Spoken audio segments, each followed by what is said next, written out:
नमस्कार विद्यार्थी मित्रों। पिछले लेक्चर में हम लोगों ने देखा कि वास्को द गामा ने भारत आने के लिए जलमार्ग की खोज की और पुर्तगालियों ने व्यापार करने हेतु दीव, मैंगलोर, कोचीन, मुंबई, गोवा इन टापुओं पर अपना नियंत्रण स्थापित किया। आज हम लोग यही पुर्तगाली शासनकाल किस तरीके से हुआ और फिर उसके बाद कौन कौन सी प्रजा हमारे भारत में व्यापार करने हेतु आई, ये सब हम लोग ये लेक्चर में देखने वाले हैं।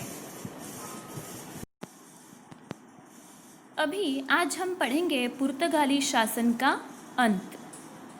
17वीं शताब्दी में पुर्तगालियों का व्यापार बंगाल की तरफ बढ़ने लगा था। ये जो आप रेड कलर का सिंबल देख रहे हो मैप में, ये पश्चिम बंगाल है। तो धीरे धीरे पुर्तगालियों का व्यापार बंगाल की तरफ बढ़ने लगा था। इस समय दिल्ली की गद्दी पर मुगल बादशाह शाहजहां बैठा था और दूसरी तरफ बंगाल में पुर्तगालियों के दुर्व्यवहार भी बढ़ने लगे थे। शाहजहां के अधिकारियों ने पुर्तगालियों के दुर्व्यवहारों की खबर शाहजहां को दी। परिणाम स्वरूप शाहजहां के आदेश से पुर्तगालियों की हुगली की कोठी को तोड़ दिया गया और उनके जहाजी बेड़ों को भी जला दिया गया। इस तरीके से पुर्तगाली शासन का अंत हुआ और पुर्तगालियों का शासन सिर्फ दीव, दमन और गोवा तक ही सीमित हो गया। अभी हम लोग देखेंगे डच प्रजा। पुर्तगालियों के आगमन के बाद लगभग 16वीं शताब्दी के अंत में हॉलैंड, जिसे हम लोग वर्तमान में नेदरलैंड के नाम से जानते हैं, तो हॉलैंड के निवासी डच लोग व्यापार करने के लिए आए। डच प्रजा ने सर्वप्रथम पुलिकट, मद्रास और 1663 में आगरा में कोठियों की स्थापना की। उसी समय अंग्रेज भी भारत आए। डच अंग्रेजों के सामने स्पर्धा में टिक नहीं सके। अभी अगला टॉपिक हम लोग पढ़ेंगे भारत पर अंग्रेजों की नज़र। ईस्वी सन 1600 में इंग्लैंड की रानी एलिजाबेथ के समय ईस्ट इंडिया कंपनी की स्थापना हुई। जैसे कि सभी देश विदेश के व्यापारी भारत के साथ व्यापार करके धन कमाने की इच्छा रखते थे, तो यह कंपनी भी ठीक वैसे ही थी। ईस्वी सन 1608 में अंग्रेज़ों का पहला जहाजी बेड़ा भारत के सूरत बंदरगाह पर पहुंचा।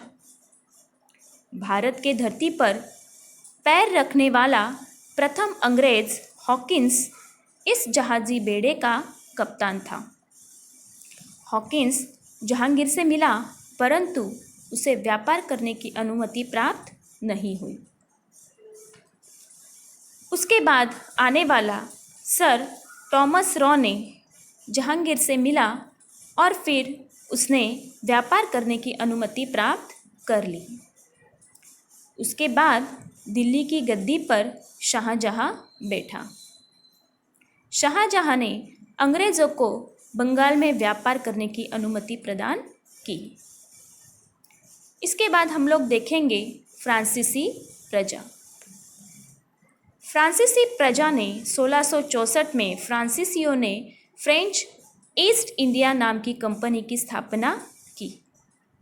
फ्रांसीसियों ने सूरत, मछलीपट्टनम और पौंडीचेरी में कोठियों की स्थापना की। फ्रेंचों की जो कंपनी थी, फ्रेंच ईस्ट इंडिया कंपनी, उसके बड़े अधिकारी का नाम था डुप्ले। डुप्ले को भारत में यूरोपियन शासन के विस्तार करने की इच्छा हुई। इस तरह से यूरोपियन प्रजा में अंग्रेज और फ्रांसीसी दो शक्तिशाली कंपनियां एक दूसरे के साथ स्पर्धा किया करती थी। उनमें बहुत संघर्ष और लड़ाइयाँ हुई, जिसमें अंत में अंग्रेज सफल हुए और फ्रांसीसियों के पास अंत में पौंडीचेरी, माहे, चंद्रनगर आदि केंद्र बचे रहे। हमारा अगला टॉपिक है बंगाल में अंग्रेज़ों का व्यापार। अंग्रेज़ों ने 1665 में हुगली नदी के किनारे अंग्रेज़ों ने सर्वप्रथम व्यापार करने की शुरुआत की और वहाँ अपनी कोठियाँ स्थापित की। जैसे कि आप लोग ये पिक्चर में देख सकते हो कि ये कोठी नदी के किनारे है। वैसे तो सभी देश विदेश के व्यापारी जो हमारे भारत में व्यापार करने के लिए आते थे तो वह अपनी कोठियाँ नदी या फिर समुद्र के किनारे बनाया करते थे, जिससे उनको हमारे भारत से जो माल सामान वो लेके जाते थे वो ले जाने में उनको आसानी हो। तो उन्होंने भी हमारे भारत में आकर कोठी स्थापित की। वही कोठियों के आसपास उन्होंने किले बनवाए और अपनी रक्षा के लिए सैनिक रखे। मुगल बादशाह अंग्रेज़ औरंगजेब के पास से वार्षिक खिराज मतलब रकम पैसे के बदले में कर चुकाए बिना व्यापार करने की अनुमति प्राप्त कर ली। अब अंग्रेज़ अधिक से अधिक धन कमाने की स्पर्धा में लग चुकी थी। बंगाल में कर मुक्त व्यापार करने की घोषणा में केवल कंपनी को ही छूट दी थी, परंतु कंपनी के अधिकारी व्यक्तिगत व्यापार में भी कर नहीं देते थे। उस वजह से बंगाल में होने वाली आय जो थी वो कम हो गई, जिसका बंगाल के नवाब मुर्शिद अली खान ने विरोध किया। यह विवाद दिन प्रतिदिन बढ़ता गया और अंत में परिणाम स्वरूप सन 1757 में प्लासी का युद्ध हुआ। अभी अगले लेक्चर में हम लोग देखेंगे प्लासी का युद्ध और बक्सर की लड़ाई। आज के लिए बस इतना ही।